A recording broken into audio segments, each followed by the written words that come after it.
Hey film fans, welcome to Cine Pro, your ultimate hub for all movie recaps. From heartwarming classics to the latest blockbusters. The fourth part begins in a very exciting car race on the fans' platform where the heroes of our movie Hunt, Janet, Lori, Nick, and the fans who were really enjoying the race. Nick went to get drinks for his friends and came back and sat down, but he noticed that the seat they were sitting on was broken. He started to look at the whole building and saw that there were cracks in the wall, and that the platform looked very old. Nick started to feel that something was wrong. Nick felt death coming. In front of the platform there was a car maintenance station, and one of the cars stopped because its tire was flat. The driver was in a hurry, so he left quickly after the tire was changed. The mechanic, while removing a wrench, accidentally left it hanging on the car. As the car drove off, the wrench fell onto the track and was run over by another car, causing its tire to explode. That car flipped over, and its tire flew onto the platform, killing 2 spectators. Another car also flipped, caught fire and crashed into the fans' platform. People started to run away, but they couldn't escape. There was a man and his wife who tried to run, but they didn't make it. A piece of the car flew at them and cut them in half. A girl got crushed under a car, and the platform began to collapse, falling on the fans' heads, including Hunt and Janet. Nick and Lori tried to escape, but an explosion killed Lori and the guard George, who was standing next to her. He pushed Nick onto a metal pole that pierced his body and killed him immediately. Nick woke up from this terrifying nightmare or vision, and found himself still sitting on the platform. He started screaming at his friends after realizing what happened, telling them that something was going to happen and that the place was going to collapse. "Let's get out of here." Hunt told him to stop being silly, and that he wasn't going to miss the race he had been waiting for. But Nick shouted at him and pulled him, bumping into other fans, who also got up and started a fight, so they all got kicked out. The guard George went out with them. Nick tried to convince them something was going to happen, but before he could finish, the accident actually happened. People started screaming and running. There was a man named Daniel whose wife was inside, so he tried to get in to save her, but George told him he couldn't let him in because it was too dangerous and the place was collapsing, just like in Nick's dream. This time, Nick and his friends and some other fans who left with them survived the disaster. After what happened, Nick and Lori gathered with Hunt and Janet and talked about what happened. They asked Nick how he knew, so he told them about his dream. Lori believed him, but Hunt, who was very arrogant, boasted that he had escaped death and that he would enjoy his life and that nothing could stop him now. If he had known what was coming, he wouldn't have thought that way. The next day, at night, they made a memorial for the people who died. Nick and Lori go, and the families of the victims and survivors are there. They met one of the survivors who got out because of him, and she thanks him. They also met the guard George, who thanked them and asked how Nick knew it would happen. Before Nick could answer, Daniel, who was arguing with the guard, interrupted them, blaming him for not letting him save his wife, and because of him, his wife died. He threatened him and left after Nick went home and slept. He had a strange dream. He saw a car with a distinctive keychain hanging in it, but didn't understand what it meant. He woke up startled. Then we saw that what he dreamed about was Daniel's car and the keychain. Daniel was driving, drunk, and went to take revenge on guard George. He arrived at his house with a shovel and a piece of wood. While digging, he dropped the keychain onto the car's gear stick, which started the car. The pizza box fell on the gear shift, moving it, and the car started. Daniel tried to stop it, but his leg got caught in the chain attached to the car jack, and he was dragged along. The chain scraped the pavement, creating sparks that set Daniel and the car on fire. George came out to the sound and saw Daniel being dragged by the burning car, which exploded, and Daniel's charred body landed at George's feet. The next day, Daniel's death was on the news. Lori saw it and told Nick, who said he dreamed of Daniel's death and saw that car before. At that moment, Nick had another vision. He saw scissors, a bent metal rod, and a flying stone, starting to realize that these dreams were warnings of their death, but he didn't fully understand yet. After that, 2 brothers were in the street, throwing stones at a man mowing the lawn. Their mother was one of the people Daniel saved, and she thanked him when she found out. The mother arrived, scolded her kids, and gave them money to buy something. She then went into the hair salon to get her hair done, and sat in a chair that the worker raised, using a metal rod similar to the one Nick saw in his dream. Luckily, nothing disastrous happened, except the chair fell and the kids came running in and slipped on water on the floor. The hair straightener overheated, causing a spray bottle to fly and hit the fan, which fell and almost hit the mother. The mother was still alive. She left with her kids,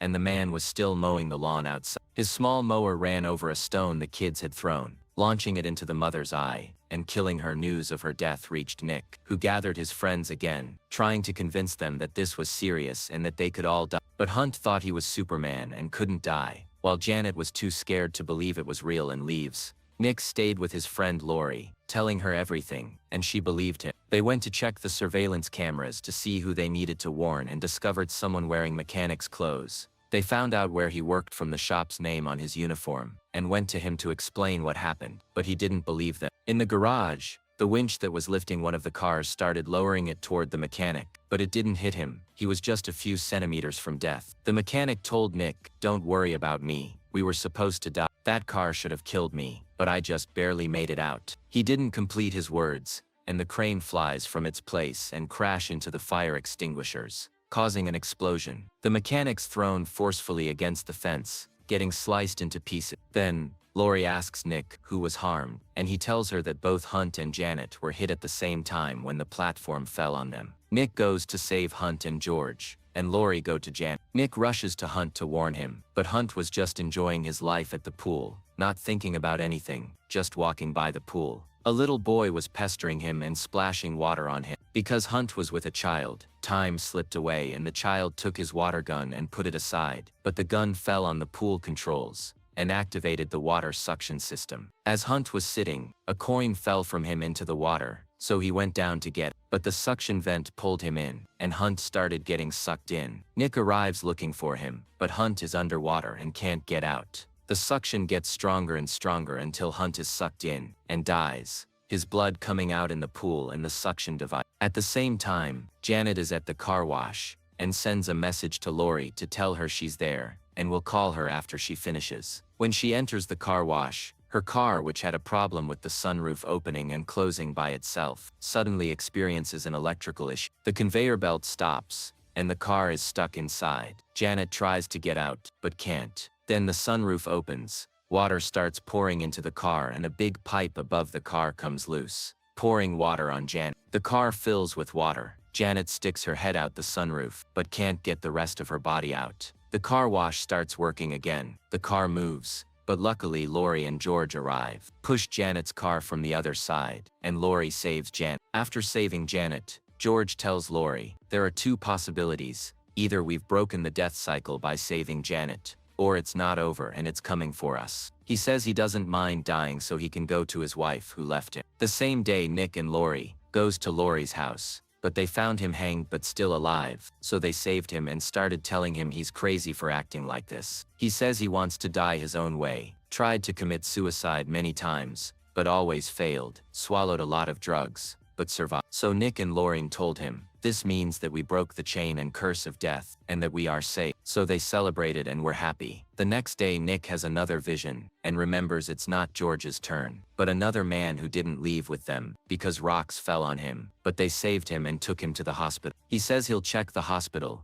and finds an old man doing physical therapy in a bath. The nurse leaves him, the water keeps running, overflows, and leaks to the floor below, where the man who's next to die is. He tries to call for help, but can't make it. Then it's George's turn, then Lori. But George doesn't make it. A car hits him, and he dies. At that time Lori is with Janet at the mall. They go to the cinema, but there are construction workers behind the cinema, with oils and paints and flammable material. There are many openings. Sunlight comes in, and a pair of glasses is placed at the same angle as the sun's rays. The lens focuses the rays onto wooden ashes on the floor, which starts to smolder, and the fire slowly moves towards the flammable material. If the fire reaches them, it will surely explode. Nick arrives at the cinema, finally finds Lori, tells her to get out quickly. She leaves with him, but Janet says it's over. Nothing will happen. She wants to finish her movie and tells them to go ahead. But as soon as Nick and Lori leave, the explosion happens. Janet is killed. Nick and Lori run, but the building starts to collapse. The escalator is destroyed. Lori's leg gets caught in the escalator mechanism. She gets pulled in. Nick tries to save her, but she slips away and gets torn to pieces by the escalator belt. But suddenly we discover it was all a vision, and he is still in the hospital after George was hit by the car. He goes to the cinema again, but this time goes straight to the construction area and tries to prevent the explosion. He puts out the fire, but a small spark flies to some other wood and starts another fire. There is a table with a nail gun, which falls and shoots nails into Nick's arm, pinning him to the wall. Nick tries to move and put out the fire before it reaches the barrels, but he grabs a burning piece of wood, raises it to the fire extinguisher on the ceiling to trigger the smoke sensor and release water. At the last moment, the fire is put out, and no one in the cinema dies. Even Nick survives, but with a cast, because of the nails in his arm. 3 weeks later, he goes out to meet Laurie and Janet at a cafe, meets someone who thanks him for stopping the explosion in the cinema and saving many people. Nick sits with the girls and asks them the eternal question, after feeling the same sense of death again, and says, what if we didn't change anything, and our being here in this moment is death's plan from the start? As they continue their normal conversation in the cafe, a big truck crashes into all of them, killing them. The fifth part starts with a table of food, which was a group breakfast for all the employees of the company before they got on the bus and went on their trip. You get to know our most important characters, Sam and his friend Peter, and Molly, Sam's fiancée, who as soon as she arrives tells him, Sam, we can't continue together. Also, Peter was sitting chatting with his girlfriend Candace, and then Olivia and Isaac arrive, who annoy the girls. And finally their boss Dennis arrives, who asks, where's your friend Nathan? He tells Sam to go bring him quickly. So Sam goes to the factory belonging to the company he works for, and finds Nathan arguing with an employee. Sam solves the issue and brings Nathan, so the group is complete, and the bus trip begins. Everything was fine until the bus passes over a bridge that had a lot of maintenance work. Sam feels something is wrong. His hand gets pricked and bleeds. The radio plays a strange song and he feels a light breeze. But the breeze gets stronger and turns into strong winds that start shaking the bridge. A crack appears in the asphalt where the workers were breaking it for maintenance, and the cables holding the bridge start to unravel, and the bridge begins to collapse. Sam grabs his fiancée Molly and gets off the bus quickly, and the rest of the passengers follow, but unfortunately most of them don't make it out.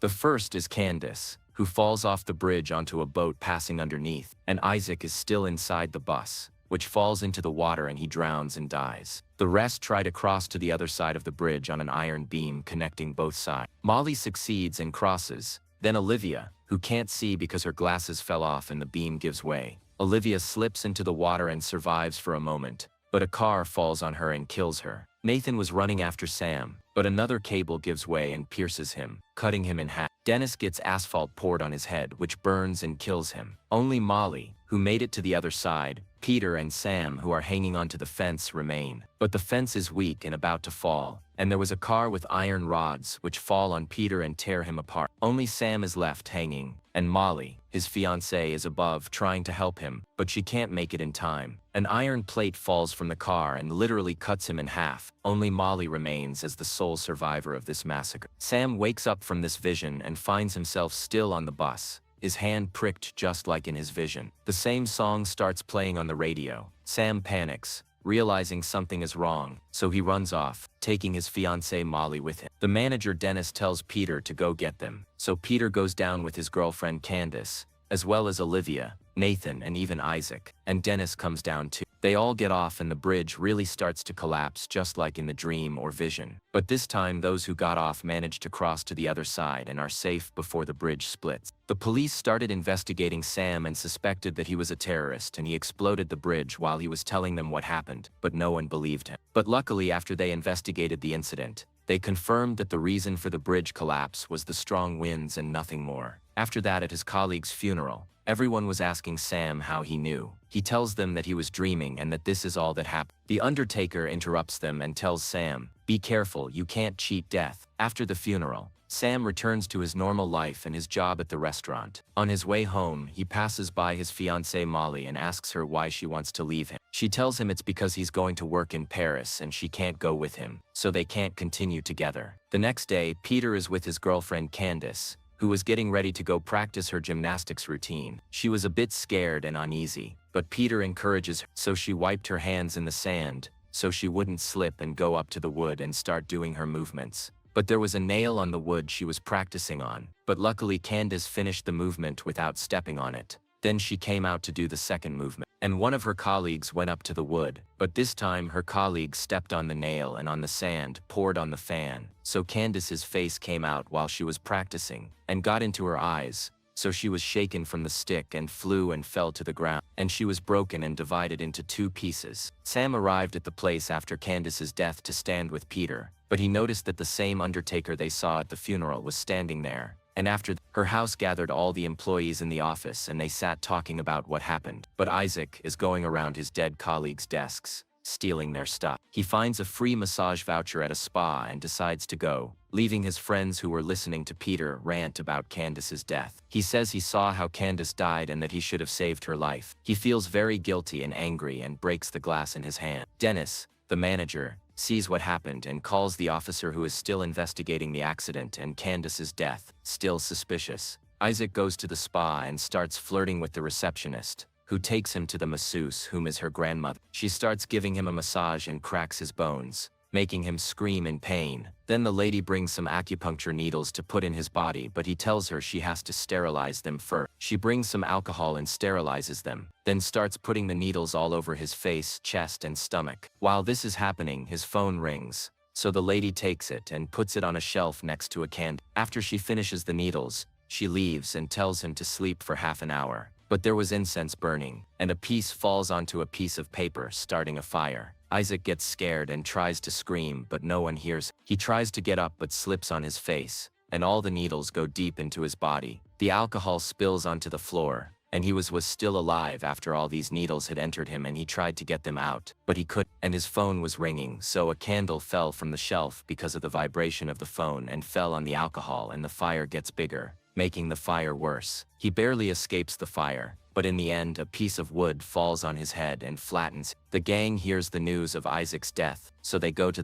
the accident, and as usual the undertaker is standing there watching, and when asked what is happening to them, he says, "You escaped death, and that wasn't supposed to happen." They ask if there's a solution, and he tells them, if you kill someone, you take their life and the remaining years they had, and you won't die. Then he leaves them. After that, Peter tells them, so that means we're all going to die. But Sam says, all of us except Molly, because Molly didn't die in the dream. I saved her. Peter gets angry and says, why did you save Molly and not Nathan, or Cam? Then we see Olivia, who was at the eye doctor to get surgery. She didn't know what was happening and was terrified of the operation, so the doctor gives her a teddy bear and tells her to hold it. He calms you down, then starts working on her, putting a clamp inside her eye to keep it open for the laser. From all the tension, Olivia was squeezing the teddy bear in her hand until its eye flew to the ground next to the bed. The doctor brought her file to check her vision measurement and adjust the laser strength, but there was a problem with the file, so he left her and went out. Then a glass of water spilled on the power socket, causing an electrical short that reached the laser device, making it increase the strength of the laser rays. Olivia heard the device and was terrified, unable to move because her head was fixed. She tried to grab the remote to turn it off, but by mistake the remote fell and the laser started working, burning her. She put her hands up from the pain, but her hands burned too. Finally, her head was released from the bed. At the same time, Sam and Molly arrived at the clinic to check on Olivia. The doctor told them she was fine inside, but when they went in, they found her screaming, getting off the bed, her eyes and hands burned by the laser. After she had literally escaped death, she tripped over the teddy bear's eye she had torn earlier, fell on the window glass, which broke, and Olivia fell from a high place to the ground and died. After Olivia's death, the officer arrived and told Sam and Molly he was starting to suspect. They told him what happened, that death was chasing them, but no one believed them. Sam and Molly went home and started reviewing what happened. Sam concluded that people were dying in the same order they died in the dream. It's Nathan's turn. They went to the factory to warn him, but he was fighting with the same troublemaker employee. From afar, the crane was coming towards them, so Nathan tried to warn him to move away. But the fight continued and the employee took his attention. Nathan accidentally pushed him. He fell and got caught in the crane, which hit him and its discharge killed him.